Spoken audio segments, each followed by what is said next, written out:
Hello friends, कैसे हैं आप लोग। Welcome to my channel. Myself Rashmi Bhalotia. Today we will discuss about TRIPS waiver which is most hot topic and important topic for all. आज क्या है, दुनिया में क्या चल रहा है, कोविड-19 पैंडेमिक चल रहा है। और अभी के समय में यह ट्रिप्स वेवर की बात क्यों उठी, इस पर ध्यान देने की बात है, क्योंकि आज का ये बहुत ही इम्पॉर्टेंट टॉपिक है और हॉट टॉपिक है, जो कि सभी के लिए बहुत जानना आवश्यक है कि ये ट्रिप्स वेवर है क्या, पेटेंट पे छूट है क्या। Call from the global south से ये कॉल हुआ है, ये जानना हमें बहुत ही ज़रूरी है। Don't block the TRIPS waiver proposal. बोला जा रहा है कि ट्रिप्स वेवर का जो प्रपोजल आया है, जिन कंट्रीज़ ने दिया है, वो उसको रोके नहीं। अगर उनमें वो उनको सपोर्ट नहीं करना है तो कोई बात नहीं है, लेकिन उसको ब्लॉक नहीं करे, उसको आगे की प्रोसेसिंग होने के लिए जाने दें, उन्हें प्रोसीड करने दें। ठीक है, आइए आगे के और स्लाइड्स में हम इसके बारे में ब्रीफ में जानते हैं। सबसे पहले तो हम लोग जानेंगे ट्रिप्स। कभी भी आप अगर करंट को टॉपिक को ले रहे हैं तो तीन चीज़ें बहुत ही ज़रूरी हो जाती हैं। ये नहीं कि करंट में मुद्दा क्या चल रहा है इसे जान लिए बस हो गया, नहीं। सबसे पहले देखना है कि मुद्दा क्या है, फिर उससे रिलेटेड ट्रेडिशनल एस्पेक्ट्स क्या हैं, क्योंकि किसी चीज़ को आपको जानने के लिए उसकी हिस्ट्री जानना बहुत ज़रूरी है। आखिर ये ट्रिप्स वेवर की बात अभी उठी कहाँ, तो इसमें दो वर्ड्स आ रहे हैं, एक ट्रिप्स एंड एक वेवर, यानी कि पेटेंट पे छूट। तो आखिर पहले जानेंगे ट्रिप्स क्या है, फिर वेवर क्या है, तब चीज़ें क्लियर होंगी। सेकंड कि मुद्दा अभी रिलेटेड है क्या, क्यों यह इशू अभी उठा है। और थर्ड वन इज कि इससे इंडिया को क्या इफ़ेक्ट हो रहा है और अदर कंट्रीज को क्या इससे इफ़ेक्ट हो रहा है। तब आपका एक कॉम्प्रिहेंसिव नोट्स तैयार होगा, एक कॉम्प्रिहेंसिव नॉलेज आपको गेन होगी, जो कि आपके किसी भी कम्पिटिटिव एग्जाम्स के लिए बहुत ज़रूरी है। आइदर आप यूपीएससी लो, स्टेट पीसीएस लो, बैंकिंग लो, कहीं भी आप ये नहीं कि बस मुद्दा क्या लिख के आगे हो गया, नहीं। क्योंकि एक कॉम्प्रिहेंसिव नॉलेज होना आपके फर्दर, क्योंकि आप अगर आगे यही चीज़ आपको फिर से उठती है, 2 साल बाद फिर से ट्रिप्स वेवर की बात उठती है, तो आप उसमें समझ पाएंगे उसे, उसमें आप अपनी नॉलेज को ऐड कर पाएंगे। तो चलिए वन बाय वन एक एक टॉपिक पे आते हैं। सबसे पहले यहाँ क्या है, ट्रिप्स। तो ट्रिप्स क्या है ये देखेंगे। Stand for trade related aspect of intellectual property rights.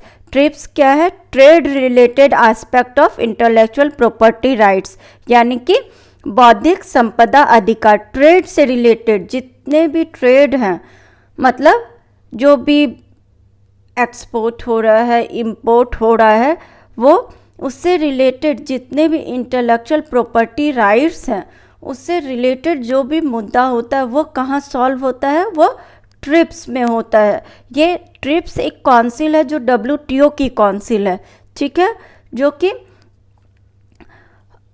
उसके अंडर काम करती है। और जिसको बनाने का यही मुद्दा था कि जो भी एक देश दूसरे देश से जो भी व्यापार करते हैं, या कोई चीज़ जैसे कि हमने इन्वेंट किया कि नीम से दवाएं बनाने का, ठीक है, तो वो हमारा पेटेंट हुआ, ना कि उस पर आज हमने किया, कल चाइना दावा करे, कल US दावा करे, कल रसिया दावा करे कि नहीं हमने पहले बनाया। नहीं, इस पे पेटेंट देने के लिए कि नहीं ये टेक्नोलॉजी का इन्वेंशन आपने ही किया है, इस पर आपका ही पेटेंट राइट है, और अब आप जब चाहें तभी आप किसी को ट्रांसफ़र वो कर सकते हैं, और वो सेम टेक्नोलॉजी से तभी वो बना सकता है जब आप उसे वो प्रॉपर्टी राइट्स देंगे। तो इसी से रिलेटेड आज का हमारा टॉपिक है। आइए आगे चलते हैं। पहले जानेंगे ट्रिप्स, ठीक है। The agreement on trade related aspect of intellectual property rights is an intergovernmental, यानी कि international legal agreement between all the member nations of the World Trade Organization। World Trade Organization के जितने कंट्रीज हैं, ठीक है, कितनी कंट्रीज है, 194 जो भी कंट्रीज हैं उनके बीच एक लीगल एग्रीमेंट हुआ जो कि किससे रिलेटेड है, इंटेलेक्चुअल प्रॉपर्टी राइट्स से रिलेटेड, उसका एक एग्रीमेंट है। ठीक है, ट्रिप्स एक एग्रीमेंट है जो इंटेलेक्चुअल प्रॉपर्टी राइट से जितने भी मुद्दे हैं, ट्रेड से जितने भी रिलेटेड मुद्दे हैं, वह उसमें सारे चीज़ों का उल्लेख किया गया है। उसमें सारे के आर्टिकल्स बने हुए कि इसके अकॉर्डिंग ही आप ट्रेड कर सकते हैं ग्लोबली। ओके, इन साइंड कब हुआ, 15 अप्रैल 1994 को, और इफेक्ट में कब से आया, 1 जनवरी 1995। लोकेशन कहाँ हुआ था, माराकेश मोरक्को में हुआ था। और इसमें लैंग्वेज क्या क्या है, इंग्लिश, फ्रेंच और स्पेनिश। ठीक है, कि मैं उम्मीद करती हूँ आपको इसका बैकग्राउंड या इसके जो ट्रेडिशनल पार्ट है वो क्लियर हो गए होंगे। आगे आते हैं, देखते हैं इससे रिलेटेड मुद्दा क्यों है और क्यों उठा है और क्या है। इशू रिलेटेड टू, आइए आगे आते हैं। Issue related to TRIPS waiver, what and why. इस जो इशू है ट्रेड वेवर से, पेटेंट की छूट से, वह क्या है और क्यों है। भारत और दक्षिण अफ्रीका के राजनयिक WTO में कोविड-19 आपातकाल से दौरान बौद्धिक संपदा अधिकार से जुड़े व्यापार संबंधी पहलुओं, trade related aspect of intellectual property rights, trips में अस्थायी छूट दिए जाने के अपने प्रस्ताव पे मांग कर रहे हैं। इसमें यह कहा गया है कि जो डेवलप्ड कंट्रीज हैं और जो डेवलपिंग कंट्रीज हैं, दो एस्पेक्ट है।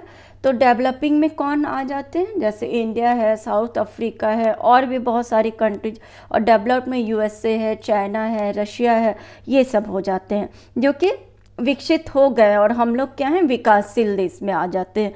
तो जो भी विकासशील देश हैं वो WTO में अपने एक मांग रखे हैं कि अभी जो पैंडेमिक चल रही है तो उसमें एक सिंगल कंट्री अपने डोमेस्टिक इन्वायरमेंट को, जो रिक्वायरमेंट है उसको फुलफिल नहीं कर पा रहा है।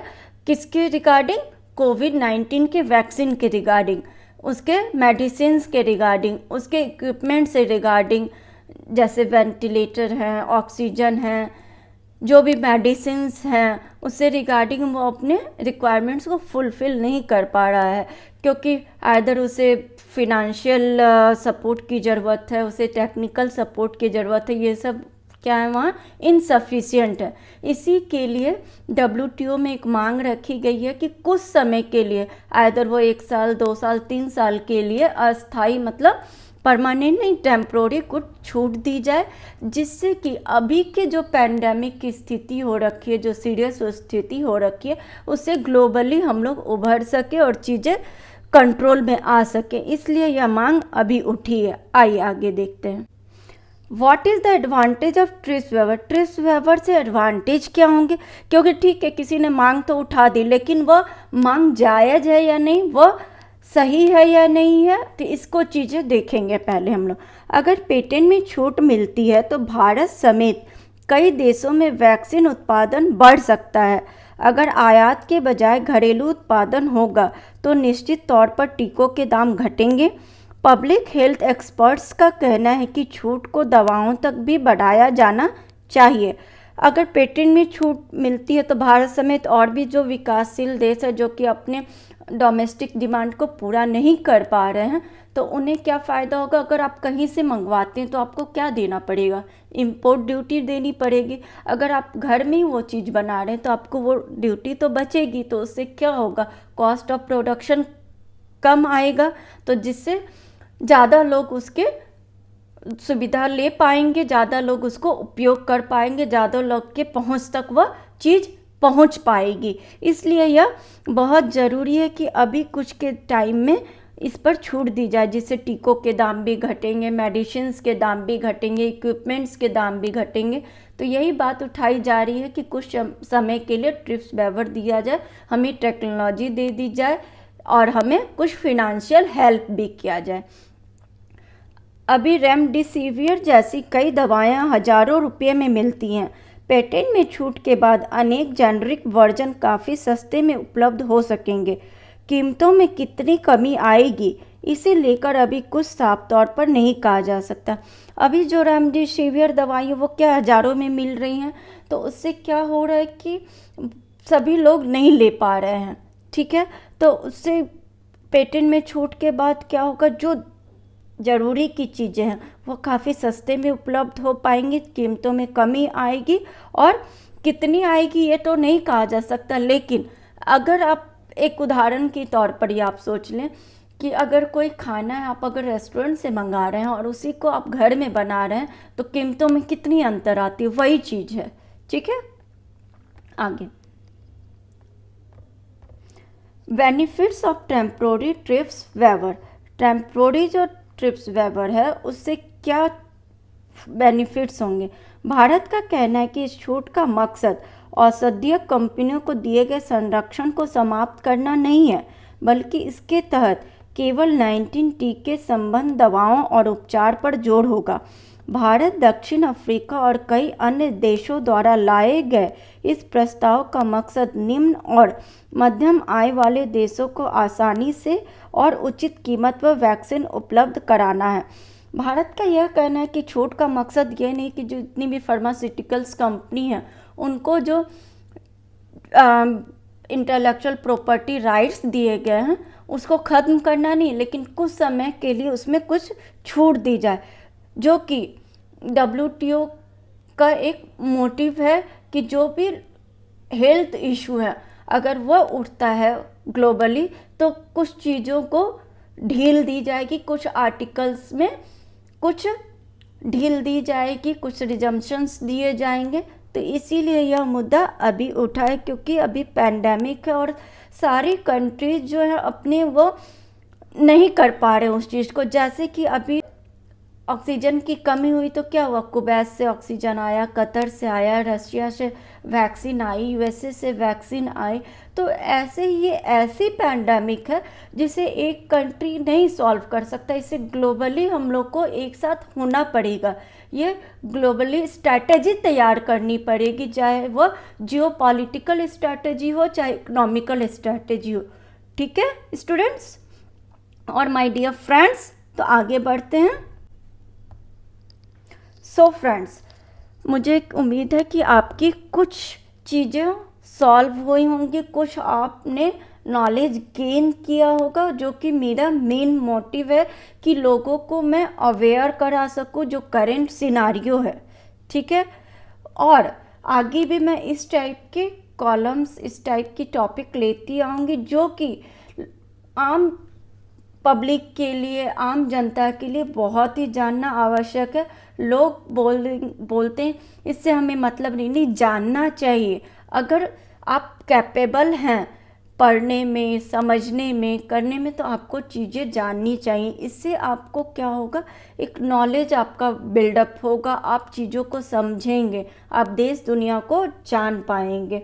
और मैं आगे एक इंटरनेशनल ऑर्गेनाइजेशन की सीरीज़ स्टार्ट करने वाली हूँ।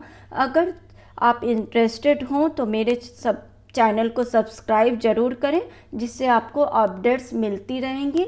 सो friends, till then bye bye, take care.